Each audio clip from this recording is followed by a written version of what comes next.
Okay, All hi, right. I'm Joanna Kuppy. I'm one of the pediatricians here at Rush. I'm Amanda Ellis, also one of the pediatricians here at Rush. And we are going to review some of the congenital heart lesions that were taught to you guys in the vital fluids and gases block.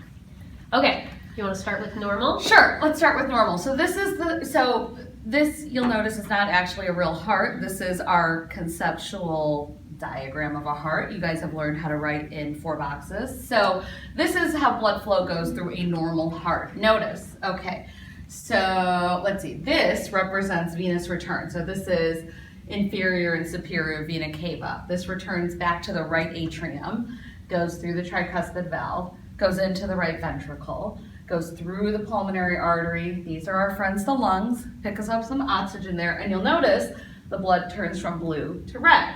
So then you go, now it's fully oxygenated, now it goes into the left atrium. And this is the pulmonary vein. So these insert into the left atrium, goes through, out to the aorta and out to the tissues. And then you'll notice here, this is, once it hits the tissues, it turns purple because oxygen is extracted. Then it's deoxygenated here, as you can tell from the blue. And that goes back to here. So that is a normal circuit of how blood flows when you have totally normal cardiac and pulmonary anatomy and vascular anatomy. Yes. Great. So what we're going to talk about is how to easily conceptualize congenital heart lesions as talked about in your block. So the first main categories to think about are cyanotic heart lesions and acyanotic heart lesions. So what that means is cyanotic heart lesions, you have deoxygenated blood. So the blood that is traveling to the systemic circulation, as you see here, is supposed to be fully oxygenated. In cyanotic lesions, the blood is not fully oxygenated and therefore is desaturated. So there are certain lesions that give you that presentation, and then there are lesions or cardiac defects that do not cause mixing of the blood and do not cause the systemic circulation to have deoxygenated blood coming to it. So those are 2 sort of big categories to think about when you're thinking about congenital heart defects. We're going to get more into this in a moment, but the whole idea of shunting. So the thing that we want you guys to understand is what these circulations and anatomies look like when the kid comes out or when the lesion is diagnosed. Sometimes we create shunts, and you'll see this when we talk about transposition of the great arteries, to actually create cyanotic flow so that at least they get some oxygen. We'll get into that. But there are times we create shunts. Oh. Okay, so the first lesion we're going to talk about is a ventricular septal defect. This is considered a non-cyanotic heart lesion. So the patient should be normally saturated. So talking about the blood flow, because again, in order to understand these lesions, it's important to conceptualize where the blood is flowing, because that gives you the picture, the clinical picture. So again, we have blood flow, venous return coming back from the superior and inferior vena cava to the right atrium. Again, this is deoxygenated blood because the oxygen has been utilized by the tissues. So it returns to the right atrium, goes into the right ventricle, goes into the pulmonary arteries to make its way to the lungs and receive oxygen. Blood flow comes back from the lungs via the pulmonary veins into the left atrium, well oxygenated, into the left ventricle, and then out the aorta. So what happens is if you've got a defect in this septum is the blood flow will flow in a direction of against pressure, lower pressure. So in general, your right ventricle is a lower pressure system. The right heart, the pulmonary vasculature is all a lower pressure system than the left heart and the aorta.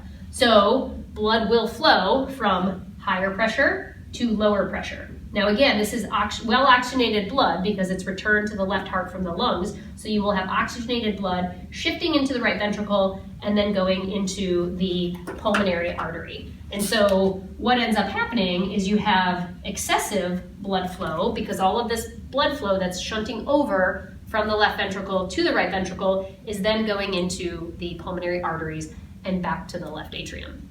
So what you'll see on exam with these patients is oftentimes what is manifest is the effects of excessive pulmonary blood flow. So you're going to see tachypnea, you're going to see trouble breathing.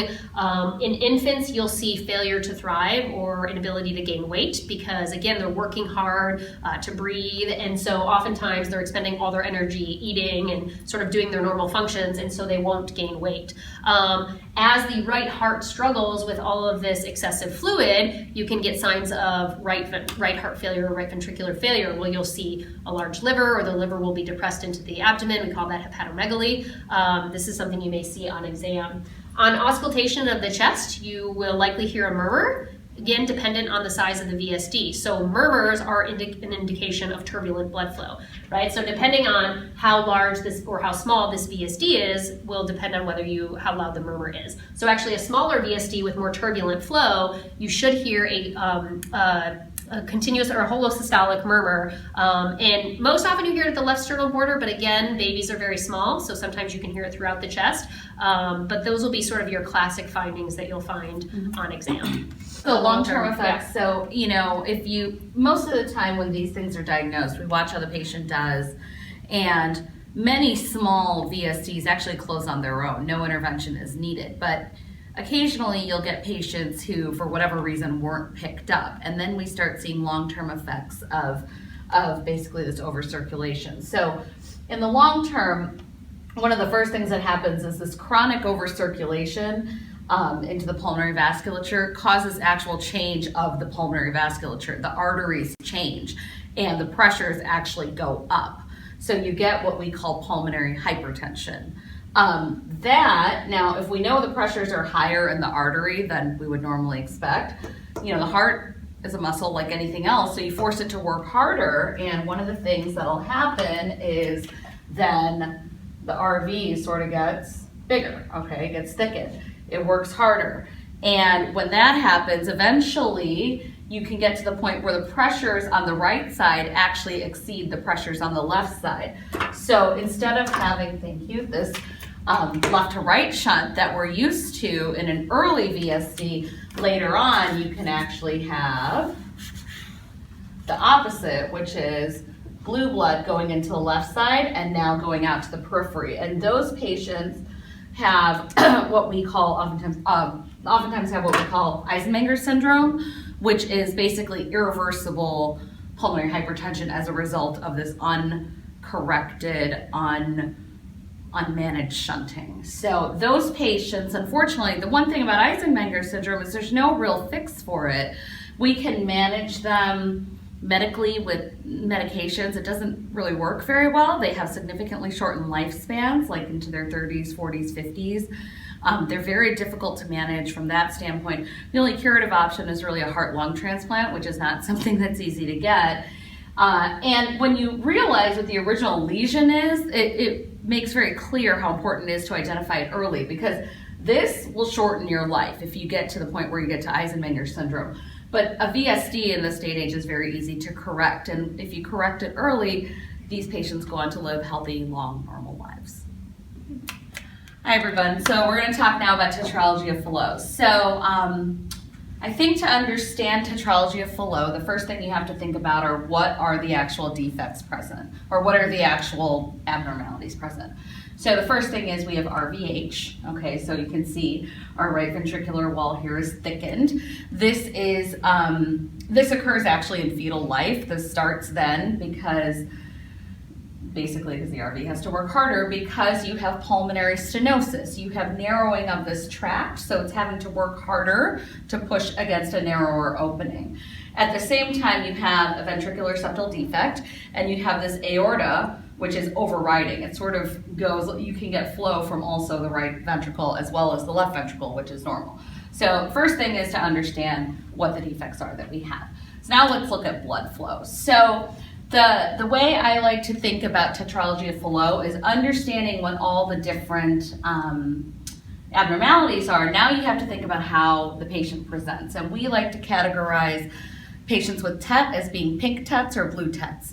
Now, the patient that you were given in the vignette, it was a pink TET, and most patients, when they're born, are pink, meaning they have they're acyanotic. They're pink, they're well perfused, they have mostly oxygenated blood going out to the periphery. So in that scenario, what happens is this. So we went over normal blood flow before, and blood will flow normally. So this means blood comes out of the left ventricle, goes through the aorta, goes to the periphery, tissues extract whatever they need to, comes back through the vena cava into the right atrium, comes into the right ventricle, and now we're hitting resistance here, but the deoxygenated blood can mostly go through into the pulmonary vasculature.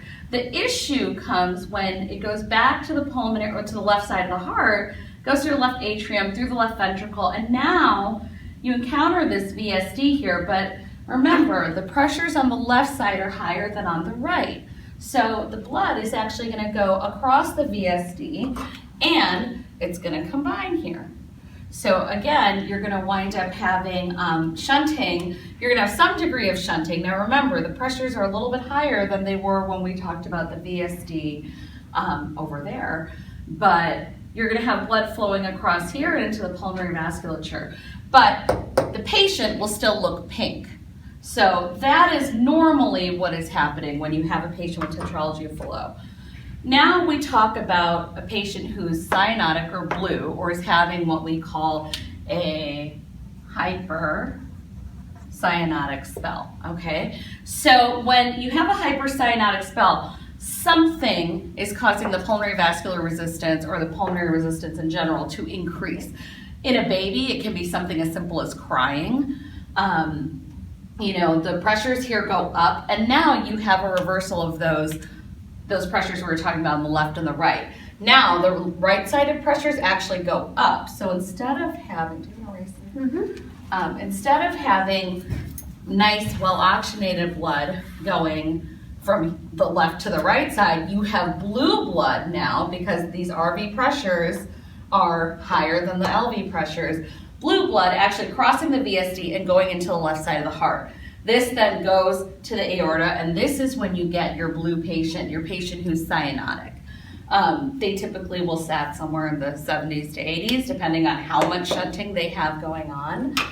And depending on how much obstruction to blood flow. So there's sort of two components. You've got this deoxygenated blood that's shunting into the systemic circulation, and then you've also got compromised flow to the lungs to become oxygenated. Yes. I'm sorry, I messed up your outflow tract. That's okay.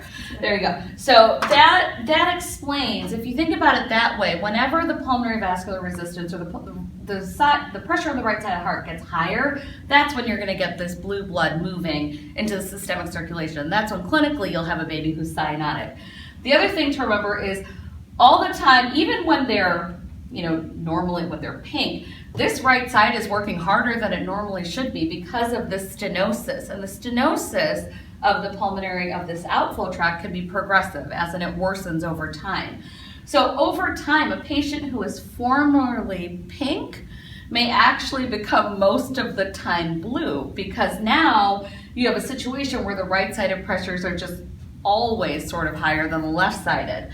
These are, when we're actually taking care of patients who have tetralogy, this is something that we look for. That's an indication for surgery. You want to go in and you want to fix it before that turns into before that happens. And it's, that's not good. We don't want them to be cyanotic if they don't have to be. Mm-hmm. And one of the things, Dr. Kuppy mentioned the hypercyanotic spells. And the way we treat a hypercyanotic spell, which can be triggered by crying or any sort of agitation, because again, part of the problem is this higher pressure in the pulmonary arteries. So what you need to do is you need to overcome this sort of right to left shunt. So we talk a lot about shunts in these lesions. So how do you do that? Shunting is based on pressure. So you need to increase the pressure on the left side in your systemic circulation so that you sort of force more blood to go into the pulmonary circulation. So in babies, we do that by putting knees to their chest and sort of kinking the femoral artery, increasing their systemic vascular resistance, and getting the shunt to shift from left to right. You can also do it medically. You can give them medications that increase the systemic blood pressure, such as phenylephrine. Again, the idea being you're trying to increase that systemic vascular resistance to force blood in the other direction. Because if you think about it, the increase in systemic vascular resistance, especially when you think about the femoral arteries, which basically are contiguous, they come from the aorta, that back pressure is eventually going to make its way back here, and that is what helps reverse the shunt. So, and things you're going to see on clinical exam. So in a baby, again, the primary thing is going to be cyanotic, whether or not they're pink or blue or cyanotic or not. You may detect a murmur because of this pulmonary stenosis. Again, we mentioned murmurs are due to turbulent flow. So if you've got flow across the stenotic valve, you may hear a murmur that is consistent with that flow. Another one of the lesions you guys talked about in your course was transposition of the great arteries. So again, going back to blood flow and understanding the way the blood flows in the heart. So we'll start with the systemic return from the systemic circulation, coming back via the vena cava into the right atrium, down to the right ventricle. Now the primary problem in this lesion is that the aorta is arising from the right ventricle instead of the left ventricle, the normal place for it, and the pulmonary artery is arising from the left ventricle. So now what happens is your systemic blood flow returns to the RA, goes the RV, goes out the aorta back to the systemic circulation and right back to where it came from.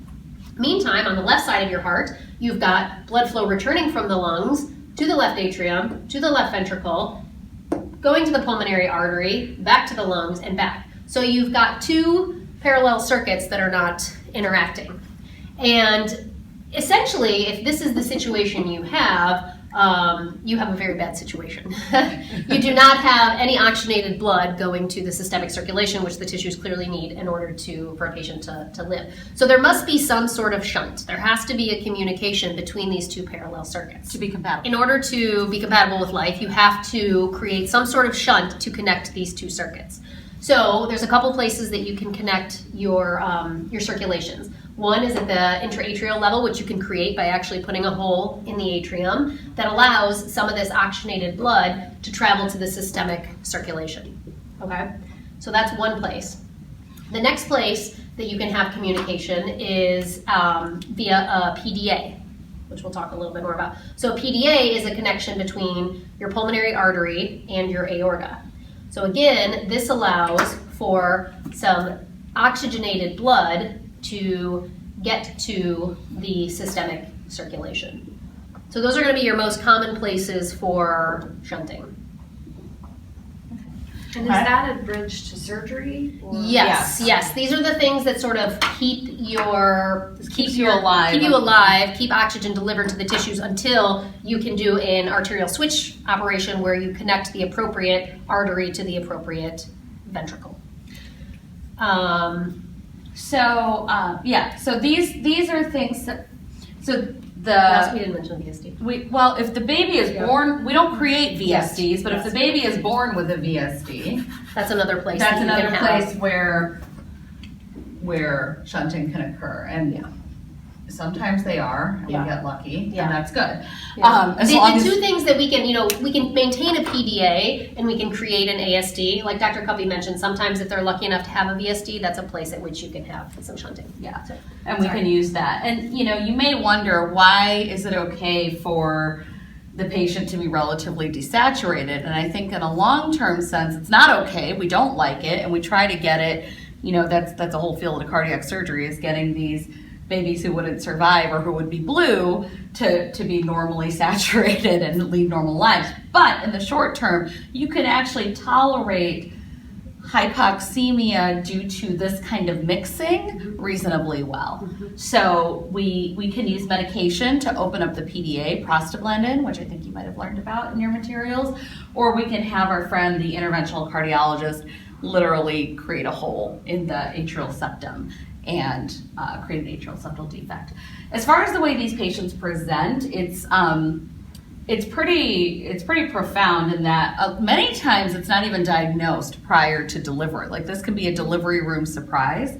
And what'll happen is the patient will be just very blue. The delivery team will notice that this baby is sort of blue and looks hypoxic, and when they give oxygen, there's actually really no improvement in the SATs, and that's probably your first clue that something's wrong. And most babies will have an open ductus, as we'll talk about when you guys learned about a PDA. So most babies will have this shunt present, and that's why they're desaturated but not in distress and dead.